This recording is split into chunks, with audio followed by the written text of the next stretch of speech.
Friends, ഞങ്ങളുടെ പുതിയൊരു വീഡിയോയിലേക്ക് എല്ലാവർക്കും സ്വാഗതം. അപ്പൊ ഇന്ന് ഞങ്ങൾ കുറച്ച് മഴക്കാല ഒരുക്കങ്ങൾ ഉള്ളൊരു വീഡിയോ ആണ് കേട്ടോ. ഞങ്ങൾ കഴിഞ്ഞ വീഡിയോയിൽ ഇതിന് കുറച്ച് ഭാഗങ്ങളൊക്കെ എടുത്തതായിരുന്നു. അപ്പൊ അതിന്റെ മുന്നോടിയായിട്ട് തന്നെ കേട്ടോ ഇന്ന് ചെയ്യുന്നത്. അപ്പൊ ഇന്ന് ഞാനും മക്കളും മാത്രമുള്ള, ഏട്ടനില്ല, ഏട്ടൻ കൊട്ടിയൂർ പോയതാണ്. അപ്പൊ ഞങ്ങളെ കൊണ്ട് കഴിയുന്ന രീതിയിൽ കുറച്ച് എടുക്കാന്ന് വിചാരിച്ചു. അപ്പൊ ബാക്കിയുള്ള വിശേഷങ്ങളൊക്കെ വഴിയെ കാണാം. ആദ്യം തന്നെ നമ്മൾ ഈ ഒരു ഭാഗത്ത് നിന്നാണ് തുടങ്ങും. ഇവിടെ കാലങ്കോലായിട്ട് കിടക്കുകയാണ്. അപ്പോൾ ഇവിടെ നിന്ന് തന്നെ തുടങ്ങാം. അപ്പോൾ അതിന് വേണ്ടിയിട്ട് ഞാൻ ആദ്യം ഒന്ന് പോക്കി കേട്ടോ, കാരണം മക്കളൊക്കെ ഉണ്ടായതുകൊണ്ട് നല്ല കൊതുക് ശല്യം ഉണ്ടേ. ചകിരിയും പിന്നെ കത്തിയും പിന്നെ എന്താ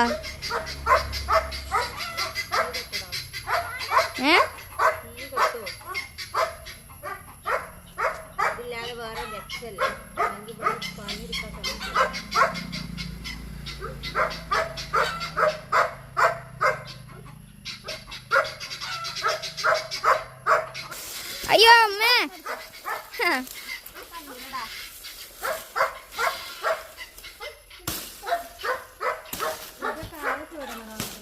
ചെടി ഉണ്ടാവില്ലേ? അങ്ങനെ കേടുവന്നില്ല, കുറച്ചൊക്കെ കേടുവന്നു തന്നെ. ചെടിയൊക്കെ കേടുവന്നിട്ട് അപ്പം ഇനി മഴക്കാലം വരുന്നതൊക്കെ ഒന്ന് റെഡിയാക്കി എടുക്കാനുണ്ട്. ഇനി മഴ ചെയ്താലൊന്നും പുറത്തേക്ക് ഇറങ്ങാൻ പറ്റൂലല്ലോ നമുക്ക്. അതുകൊണ്ടൊക്കെ ഒന്ന് റെഡിയാക്കട്ടെ കേട്ടോ.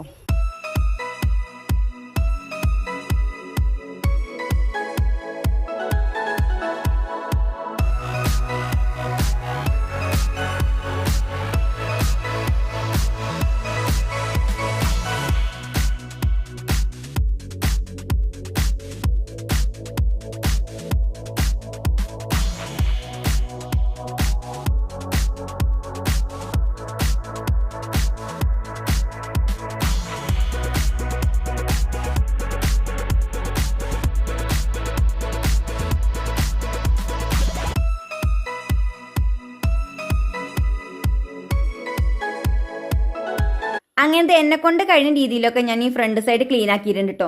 തെങ്ങിന്റെ പട്ടകൾ മാത്രമേ അതിന്റെ ചോട ഇട്ടിട്ടുള്ളൂ കേട്ടോ. കഴുങ്ങിന്റെ പട്ടകളൊക്കെ ഞാൻ കത്തിക്കാൻ ഇട്ടിട്ടുണ്ട്. ഇനി മഴക്കാലല്ലേ വരുന്നത്, അപ്പൊ ആ പാളയിലൊക്കെ വെള്ളം നിറഞ്ഞ് കൊതുകും മുട്ടടിച്ചിട്ട് അതൊക്കെ ഞാൻ കത്തിക്കാൻ ഇട്ടിട്ടുണ്ട്. ഇനി അത് ചാറായി കഴിഞ്ഞിട്ട് വേണം നമുക്ക് കഴുങ്ങിന്റെ ചോട ഇടാൻ. കുറച്ചു നേരം എൻ്റെ കൂടെ എല്ലാറ്റിനും കൂടിയിട്ട് ഇപ്പം രണ്ടാളും കളിക്കാൻ ഇറങ്ങിയിട്ടുണ്ട് കേട്ടോ. അവരും ആകെ ക്ഷീണിച്ചിട്ടുണ്ട്. അപ്പൊ ഇന്നത്തെ കൊച്ചു വീഡിയോ ഇത്രയേ ഉള്ളൂ. മറ്റൊരു വീഡിയോയിൽ കാണുന്നവരെല്ലാവർക്കും tata bye bye, see U.